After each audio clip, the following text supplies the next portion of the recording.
Don't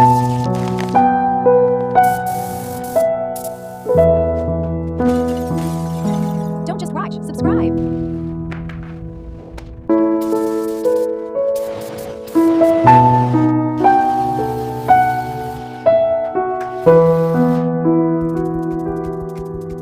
Everyone told us the split-style ocean floor would look completely ridiculous inside a luxury high-rise. So we decided to go even bigger and prove them wrong. We carved out a massive starfish and custom jellyfish, then went straight into high-gloss dual-port, deep metallic blue, and vibrant hot pink. Just wait until you see how these intense pigments self-level and cure into a flawless glass finish. Would you ever rock a custom ocean floor like this in your house? Drop a comment below.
Don't just watch, subscribe.